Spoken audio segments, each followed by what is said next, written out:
Hey folks, it's Ben Lang from Road to VR, and we're here at FanFest 2015, and I am talking with Siggy, who is kind of one of the original VR guys at CCP. He's now working on EVE Valkyrie, and as I understand it, is in a large way responsible for getting the project going. Can you tell me about the origin story and how you were involved there? Yeah, sure. It all started way back in 2012. No, let me see. It's always a little scary when you need to count the years that have passed, right?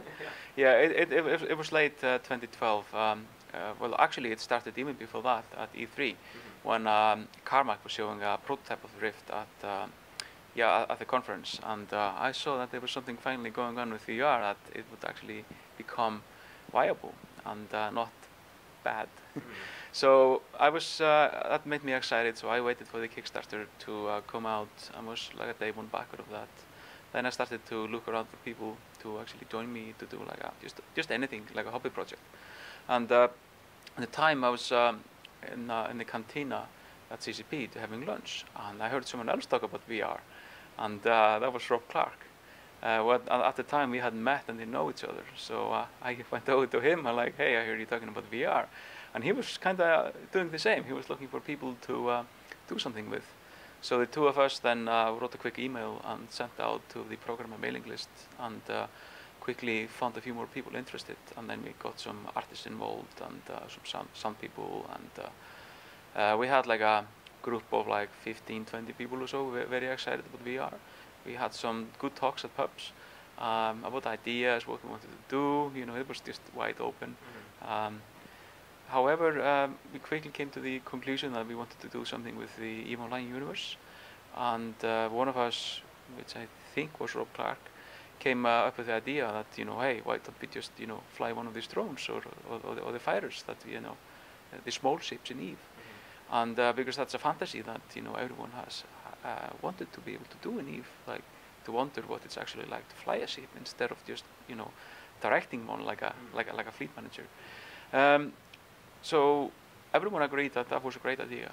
We started to think more about what we wanted from it, like what would the flight mechanics be, what kind of weapons we would like to do, and then we got in touch with Oculus, who sent us over like alpha kits of the DK1 late in February, and that's really when things kicked off.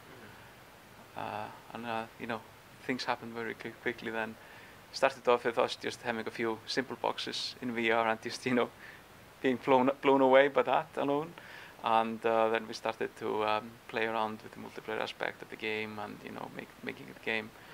And in the next 7 weeks after that, we made the original VR demo during some late nights and weekends. And from that demo, how did that demo go from kind of what was almost like a hobby project amongst developers there? How did it go from that to becoming a full project, which Newcastle Studios, do I understand correctly, fully, the whole studio is dedicated to Valkyrie? Yes, everyone there is doing Valkyrie. So the reception we got, well, we originally just wanted to show a couple people, like, no, maybe not a few more than a couple. We wanted to have a few computers at FanFest to show some people. But after showing some of our managers in the office the game, to get permission, they wanted us to go a bit bigger and show more people. That got a great reception, and way more than we expected. So they decided to take it to E3. At E3 we got an even bigger reception, and we even got some awards for what was just a tech demo, which was really, really good feeling. Then shortly after E3, CCP decided to make this an actual thing, which we announced in August at Gamescom. And we had the studio in Newcastle, which had been working on Dust 514. It's a bunch of very technical, smart programmer guys. And it was just like they were looking for a project. We came along with this thing, and it was just like perfect timing. So 5 of us from the original team moved out there and joined them, and we've been there ever since. And now, of course, here we just got to see the latest build, a new trailer. And the reception and the reaction has been quite positive. They showed it, I think, 3 times now at the keynotes, and people are big cheers every time. It's so much different now than when you had first started. do you see it changing significantly to release, or do you feel like you guys have largely locked down the game and now it's just about finishing up and waiting for the headsets to arrive? Well, yes, in a way we are waiting for the headsets to arrive. If they had arrived earlier, we would probably have launched then. However, we have grand plans for Valkyrie. We roughly sketched out the next 2 years after the launch. And what you see now today is, I think we got the feel of the game right. The core mechanic of the dogfights and those we'll continue to tweak and make it, look nicer and feel a bit nicer. We can add more ships to the mix, different maps, so it's mainly about content. I'd say the road towards release from now is more content and more polish.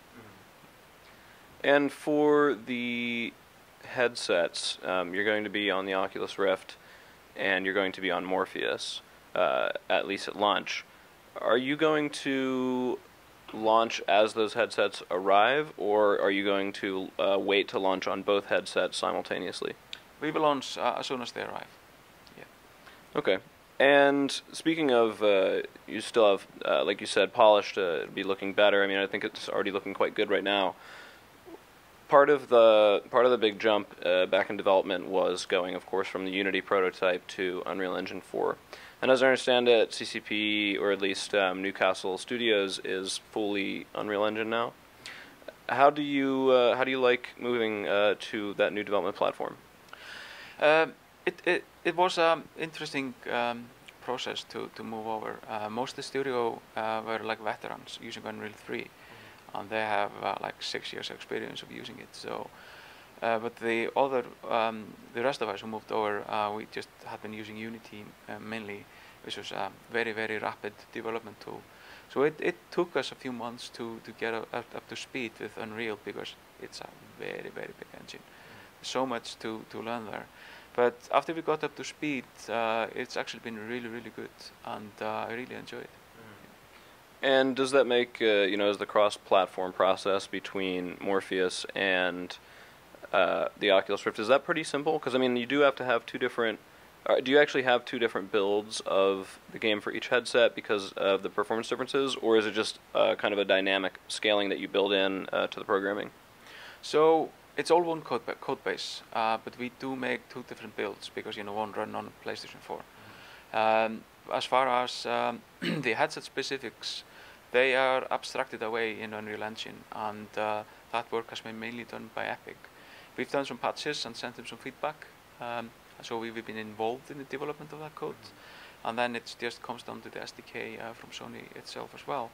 So the main work we need to do for each platform is mainly optimizations. So let's imagine somebody now who is a software developer or game designer, and they're interested in virtual reality, but they're working at a big studio or what have you, and they're not working on VR as their full-time job, but they would like to be, similar to how you did starting out. What would your advice be to them to, how do you start, and what's the easiest way to start in terms of development?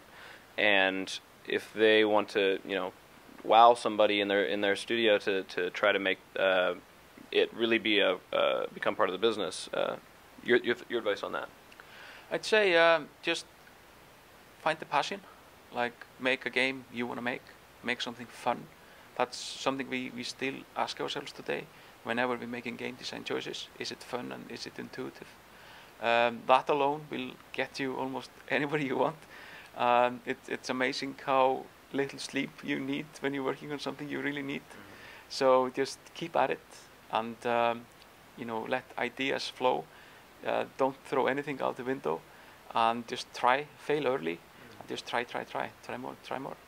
Yeah. And so let's take off the CCP or the Valkyrie badge for now and just talk your personal feelings. How do you feel about the current headsets, and do you prefer one over the other? So currently the Oculus, the iteration we have, like the Deacon 2 and the Crescent Bay, they're a little bit ahead of the Morpheus kit we had before. But the new Morpheus kit is actually very interesting, and it's coming very close to being on par with the Oculus one. Those are really the only two headsets I've gotten proper experience with using. Yeah. So I'd rather not comment on the rest. Okay. Yeah. Also, I want to ask you to comment specifically on Vive, of course, because you haven't had a chance to try it. But there's this notion that it will require a large space, which may or may not, or maybe the best experiences will require a large space. Would you, are you the kind of person who would dedicate a whole room in your home to a VR system? Yes, definitely. So do you already have a room in mind? No, not really. I'm just renting a small apartment in the UK, so. So the whole thing will be VR. Yeah, I mean, why not? I mean, people put security sensors in the room, so why not VR sensors? Yeah. And so, what kind of games do you play around the VR space? What has impressed you that is not your own work? Interesting question.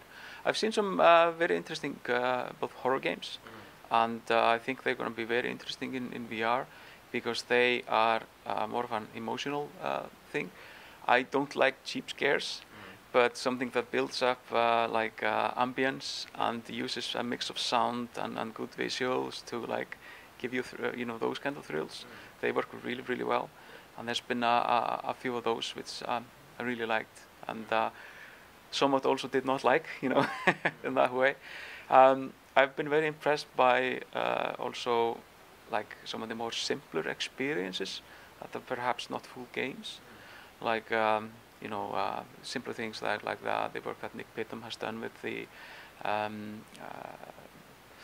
Studio Ghibli? Yeah, exactly, those kind of experiences, and I think it's great that people are exploring something that's just like not classic games, because I think VR games as such, you kind of need to look at what a game is, and I think delivering an experience is also very important. I've been quite impressed by one of our competitors as well, Elite Dangerous. It's a very good implementation of VR, and it gives you a very good sense of flying a spaceship as well. And have you seen things in Elite Dangerous where you said that is something that we would love to see represented in Valkyrie as well? Fundamentally, the games are, people see that they're spaceship games. They're fundamentally very different. Elite is more about trading and exploration, and dogfights are slower. Valkyrie is more fast-paced, visceral. Of course, there are things in Elite I would love to be able to do in Valkyrie, and things I've played around with. One of the things that at here at FanFest people keep asking me is, when are we going to get full Newtonian physics in the flight model? I want a button just like in Elite Dangerous, we can shut the flight assist stuff. That's something we're considering doing, but we need to be careful that it doesn't go against that. We want Valkyrie to be easy to pick up, but kind of like have a curve that's hard to master. Yeah. So if we ever do anything like that, that would be opt-in. They're doing some interesting rendering things as well, which looks really good. And I don't think I would pick anything as a single thing, but it's just a great overall experience. Yeah. And so personally, is Elite Dangerous, which is more of a simulator style approach, do you like that style of gameplay? Is that your cup of tea, as it were? Oh, definitely. Through the years, I've always played simulators on and off, even like way back on the Atari and the Amiga. Those kind of games, however, I tend to play them for like a couple of weeks, and then I move on to something else. But it's a genre I regularly revisit. And there's been people asking for support for flight sticks and that kind of thing. Elite Dangerous has that because it makes it easier to actually play the game because the ships are fairly complicated to operate. I think in Valkyrie, I think I'm safe in saying that it's pretty easy to fly with a controller alone. But people still do, if they have the sticks, have a desire to use them. Is that something that you are considering? Yeah, I believe in one of the latest internal builds we've actually implemented it. So we are committing to supporting joysticks and full HOTA support. But as far as like control mappings and so on, I'm hoping we'll be able to have full customization of controls. But we haven't decided completely how the control scheme is going to work. There's one interesting aspect of this as well that I would personally love to see. If you are using a joystick and hold the support, that the in-game controls would change. But again, you know, time is short. We have a very limited amount of people working on the game, so I'm not committing to that at the moment. And let's wrap things up here with your thoughts on Gear VR, which is your personal thoughts as just a, let's say, a hobbyist developer, which is kind of how you started in VR before this turned into a big project. Is it a platform that you've had any interesting ideas about, or had a desire to try something on? Yeah, there are many aspects about the Gear VR I love. I mean, the main one is it's untethered, so you can just take it anywhere. And at events, like at Oculus Connect, for example, people were just walking around with the Gear VR and like, hey, check this out. And I've even heard of people doing this at parties, which is great. I'm kind of missing, you know, positional tracking on it, but I think they're working on that. So as soon as they have that, it's going to make the experience a lot better. I think applications like the cinema viewer to be able to see movies, and I think travel applications are going to be really, really exciting. So exploration and some non-gaming applications. Personally, you know, I've always been a big PC gamer, so I would miss the power of having a proper GPU.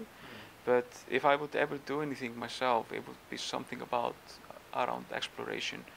You know, some grand vistas to allow you to visit. And in my hobby time, I'm actually exploring like fractal generation in VR and those kind of things.